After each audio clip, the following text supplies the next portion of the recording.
कोई physical connection नहीं है जीन्स का। अगर कुछ पेरेंट की तरह है और कुछ न्यू बन गए, जिसको हम क्या कहेंगे कि पार्शियल या इनकम्प्लीट लिंकेज है।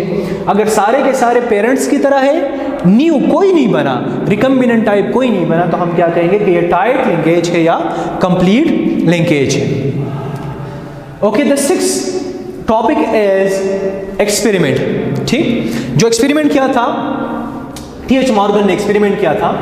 ठीक, किसके ऊपर किया था? ड्रोसोफिला, जिसको हम कहते हैं फ्रूट फ्लाई भी कहते हैं, उसके कुछ करेक्टर्स हैं। और वो करेक्टर्स क्या है? सबसे पहला विंग्स शेप है कि विंग्स शेप में हमारे पास दो चीज़ें हैं। एक नॉर्मल या लॉन्ग विंग है कि मतलब जो विंग्स बनेंगे, ठीक, अगर फ्रूट फ्लाई है तो फ्रूट फ्लाई के जो विंग्स है वो ठीक बनेंगे, नॉर्मल विंग्स होंगे। और ये क्या है करेक्टर? ये करेक्टर जो है ये डोमिनेंट करेक्टर है। ठीक, शॉर्ट और वेस्टेजियल विंग। तो वेस्टेजियल विंग कौन से हैं? वेस्टेजियल विंग, अगर ये फ्रूट फ्लाई है तो इसके इस तरह छोटे छोटे विंग्स बनते हैं, शॉर्ट्स विंग जिसको हम कहते हैं। और ये जो करेक्टर है ये क्या है? ये रिसेसिव करेक्टर्स है। ठीक, मतलब कि जो डोमिनेंट इस रिसेसिव करेक्टर को क्या करता है? मास्क करता है।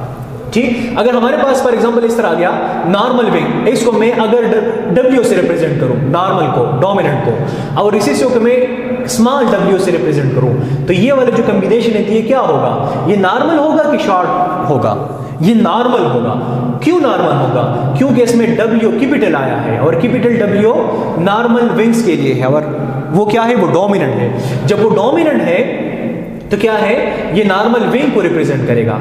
ठीक, ये कब रिप्रेजेंट होगा शॉर्ट व्यू? जब दोनों इस तरह के रिसेसिव आ जाते हैं, होमोजाइगस रिसेसिव आ गए, तो फिर क्या होगा? शॉर्ट वेस्टेजियल विंग्स होगा। ठीक, तो डोमिनेंट ये और रिसेसिव ये। फिर बॉडी कलर है, तो बॉडी कलर हमारे पास दो है, grey and black. Grey dominant है एंड ब्लैक क्या है हमारे पास? रिसेसिव है। ठीक, अगर फॉर एग्जांपल इसका अगर एग्जांपल देखें, अगर ग्रे कैपिटल G से मैं रिप्रेजेंट करूं, ब्लैक मैं स्मॉल g से रिप्रेजेंट करूं, तो ये वाला जो कॉम्बिनेशन हमारे पास आया ये ग्रे होगा कि ब्लैक होगा? ये हमारे पास होगा ग्रे।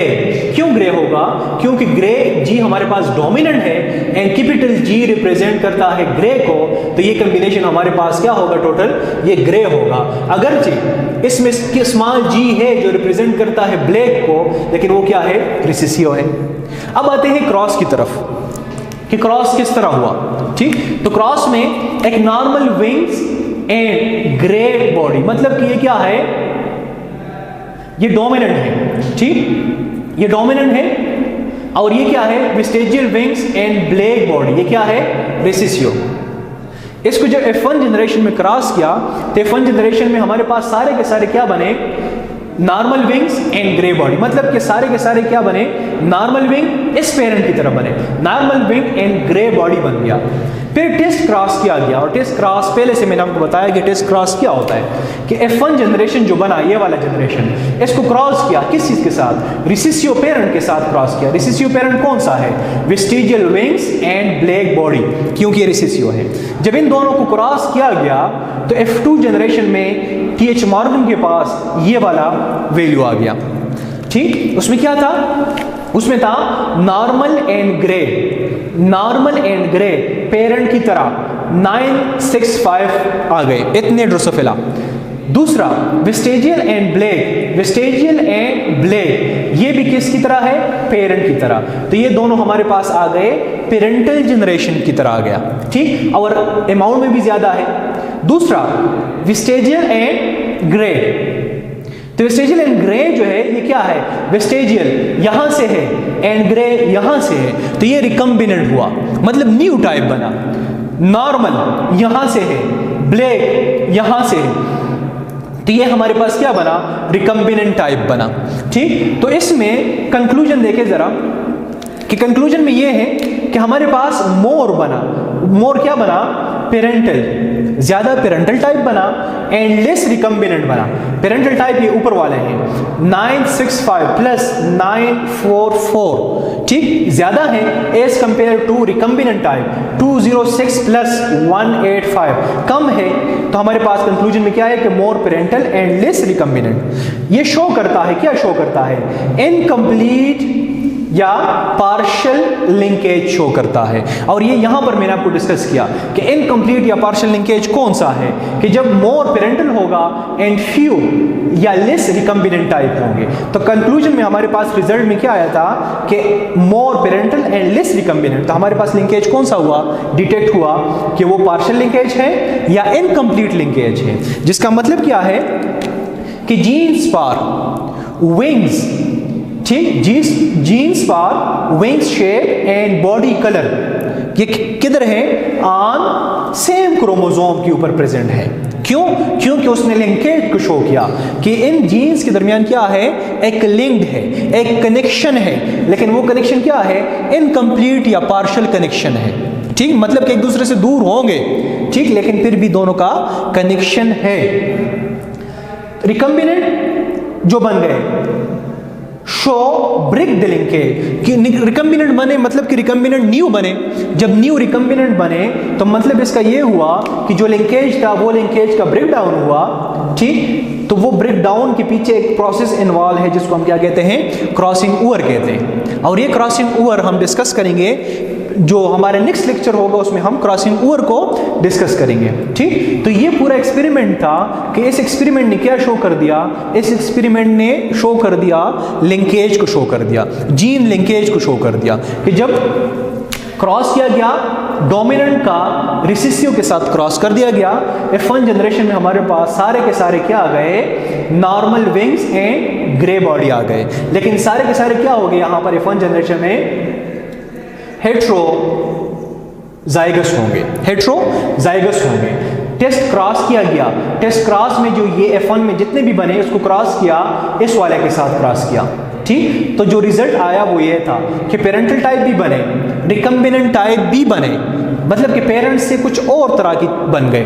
ठीक, तो कंक्लूजन में ये हुआ कि हमारे पास पेरेंटल ज्यादा है, रिकम्बिनेंट कम है, जिसका मतलब ये हुआ कि जो लिंकेज शो होगा वो इनकम्प्लीट लिंकेज होगा।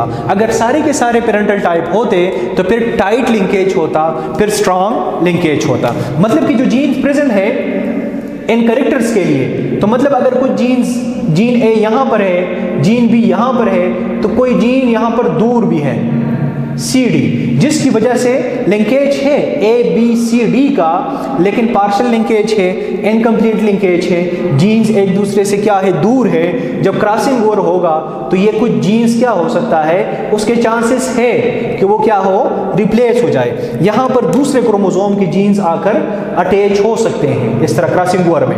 ठीक, क्रॉसिंग ओवर में तो ये जीन C, इसकी वजह से हमारे पास क्या बनते हैं, रिकम्बिनेंट बनते हैं। ठीक, जो क्रॉसिंग ओवर में हम पढ़ते हैं वो नेक्स्ट शो करेंगे। तो डियर स्टूडेंट, आज के लेक्चर में हमने क्या डिस्कस किया, जीन लिंकेज को डिस्कस किया कि जीन लिंकेज क्या है, कनेक्शन है between genes on the same chromosome है। फिर इसके हमने टाइप्स पढ़े और डिटेक्शन ऑफ जीन लिंकेज पढ़ा। फिर एक्सपेरिमेंट जो TH मॉर्गन ने किया था वो हमने डिस्कस किया। बिल्कुल सिंपल सा एक्सपेरिमेंट है। ठीक, कि उसने 2 कैरेक्टर्स लिए थे, कि विंग्स का शेप लिया था और बॉडी का कलर लिया था। तो विंग्स शेप में 2 कैरेक्टर थे, एक डोमिनेंट एक रिसेसिव, बॉडी कलर में भी एक डोमिनेंट एक रिसेसिव कैरेक्टर था।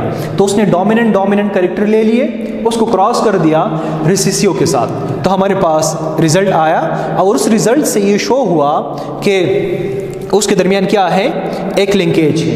लेकिन ये जो जीन लिंकेज है ये डिविएट होता है, ये डिसओबे करता है मेंडल्स लॉ को। मेंडल्स लॉ को क्यों डिसओबे करता है, इस वजह से मेंडल लॉ को डिसओबे करता है कि जब जीन्स इतने क्लोजली रिलेटेड है एक दूसरे के साथ, इसका जो लोकस है वो इतना क्लोज है कि जब नेक्स्ट जनरेशन में वो जीन ट्रांसफर होते हैं तो वो रिमेन टुगेदर होते हैं, मतलब कि इंडिपेंडेंटली असॉर्ट नहीं होते।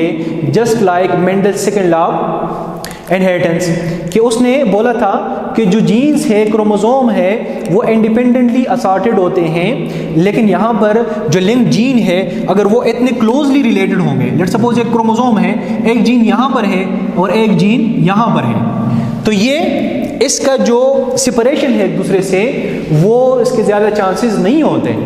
क्यों नहीं होते, क्योंकि ये इतना ज़्यादा रिलेटेड, ज़्यादा क्लोज है। अगर क्रॉसिंग ओवर होता भी है तो क्रॉसिंग ओवर के नतीजे में भी अगर इसने शिफ्ट होना है तो कभी ऐसा भी होता है कि दोनों genes at a time shift हो जाए, मतलब कि वो दोनों जीन्स क्या हो जाता है, रिमेन टुगेदर, एक दूसरे के साथ क्या होता है, लिंक्ड होते हैं। तो इस वजह से जो जीन लिंकेज के जितने भी प्रोसेस है वो या क्रॉसिंग ओवर है वो डिविएट होता है। ठीक, किस चीज़ से को कि जो मेंडल्स के लॉज है इसको क्या करता है, डिसोबे करता है। Due to close linkage, due to close association, due to close locus of the genes on the same chromosome, कि वो क्या होता है, इंडिपेंडेंटली असर नहीं होते। ओके स्टूडेंट, नेक्स्ट लेक्चर में इंशाल्लाह डिस्कस करेंगे क्रॉसिंग ओवर।